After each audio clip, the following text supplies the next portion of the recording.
Oh, there's so many new commanders to build around. There's horrible mutants, hot angel ladies, and a bunch of cool commanders from the commander decks that haven't been spoiled at the time of writing the script, so I hope no one notices. Unfortunately, they've been spoiled, Ring Mistress. That's what happens when you don't make the script in time like I told you to. Ah, beans. Well, I guess there's still plenty of cool things to talk about. I'll just need to decide. Oh, no need. I've found exactly the card you'll wish to speak about. I don't know, Giggles. This will need to be really cool to make me not wanna... Jolly good. That should get her creative juices flowing. Cheers, Ring Mistress. Here's hoping the audience enjoys. So, Murders at Markov Manor, or as I'll need to refer to it on social media to avoid getting shadow banned, Unaliving at Markov Mansion, is approaching quickly, and there's so many cool cards, so many interesting commanders, so many new ways to play. Slime. We're going to be talking about Slime. Specifically, Slime Against Humanity. It's a super cool sorcery that lets us cheat at Commander. Well, it's in the rules, it's not like a Rule 0 thing, but it's pretty rad in how we can... Okay. I'm getting ahead of myself. Let's take it from the top. Good evening, darlings and deviants. My name is Lucy, and I'm just a little loony. Well, my associates in the content creation sphere are all about the cool new legendary detectives and all of the alleged criminals. We're not doing any of that, because clearly this slime is way more important and a lot more cool. So let's take a look at this card that's just oozing with potential. Without further ado, let's start the show. First things first, let's get into the mood.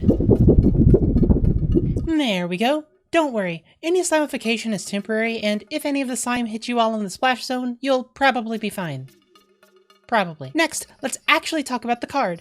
Slime Against Humanity is 2 and a green for a sorcery that creates a 0/0 green ooze creature token with trample. Then you put X +2 +1/+1 counters on it, where X is the total number of oozes or slimes against humanity. Slime against humanities?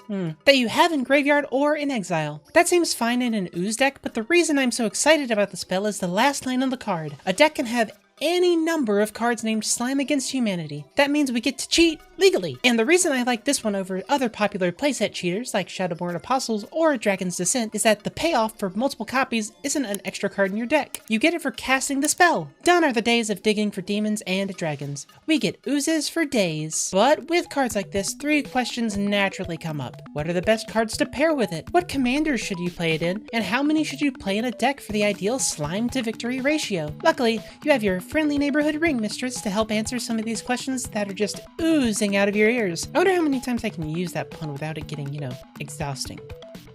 So let's assume this is your first time around the block of cards that you can play infinite copies of, and I'll give you the starter kit. First card in your deck, oddly enough, isn't 99 copies of the card you want to play. The first card should be Thrumming Stone. Thrumming Stone is a 5-mana artifact that gives spells you cast Ripple for. What's Ripple? Good question. It's not a mechanic WotC has brought into being since 2006. Ripple lets you exile the top X cards of your library and cast all of the spells with the same name that were revealed where X is the Ripple value. In this case, it's 4. So you check the top 4 after you cast a Slime Against Humanity, and if you find one, you can cast it for free, which then lets you exile the top 4 and look for a Slime Against Humanity and cast it for free, which lets you exile the top 4 and look for a Slime Against Humanity and cast it for free. You see where this is going. While you could simply whiff, there's times when you can just cast all of the slimes in your deck for free and just overwhelm your opponents with slimy goodness. There's also Locket of Yesterdays, which is another artifact for only 1 mana, which makes spells you cast cost 1 less to cast for each card with the same name in your graveyard. After you put 2 slimes in the graveyard,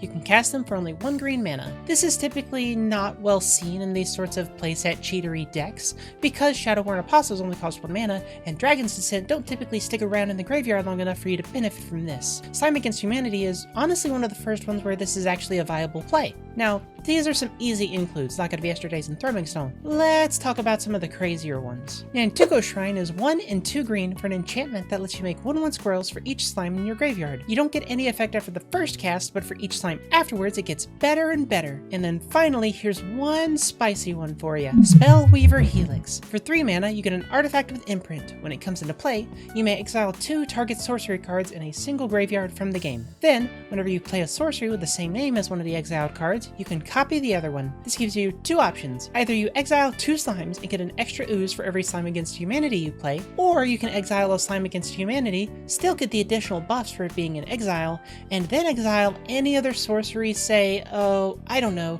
a Rishkar's Expertise. So then you get a Rishkar's Expertise every single time you cast a slime against humanity. I'm pretty sure that's infinite if you're lucky enough, and that's only if you're in mono green. If you're in any other combination of colors, you can add other sorceries to this mix and just do something crazy. Slime against humanity and Blasphemous Act, slime against humanity and a Rite of Replication, slime against humanity and, I don't know, a Maelstrom Pulse?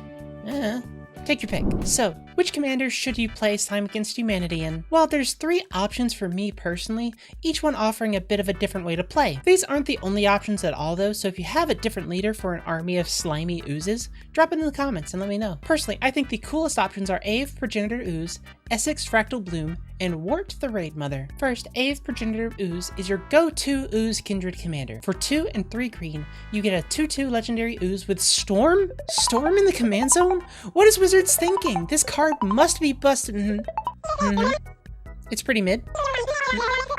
Oh.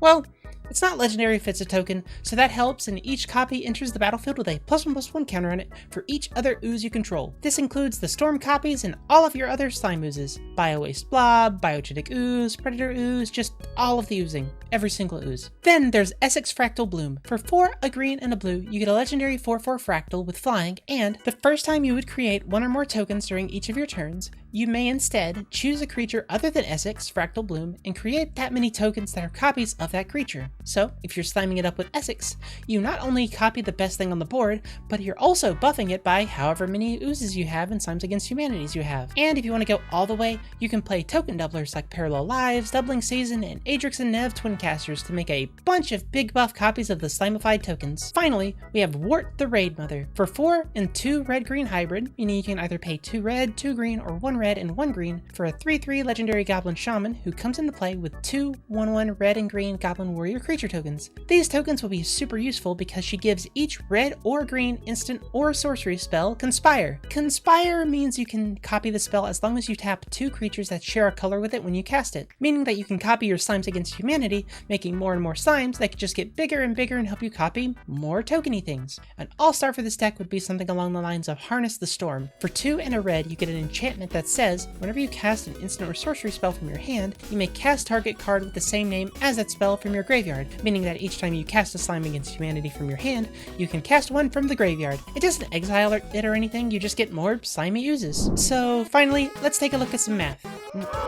Your boos mean nothing to me. I've seen your mana curves. As much as I'm sure you'd want to play 25 lands and 74 slimes, that would be awful and you would cry. So let's be realistic for a bit. Including support cards, some draw spells, interaction, maybe a wrath effect or 2, and putting in lands, you obviously won't only be playing slimes. But we still want to be able to realistically cast as many copies of Slime Against Humanity as we can fit into the deck, and I'm pretty sure slime is kind of a liquid, sorta?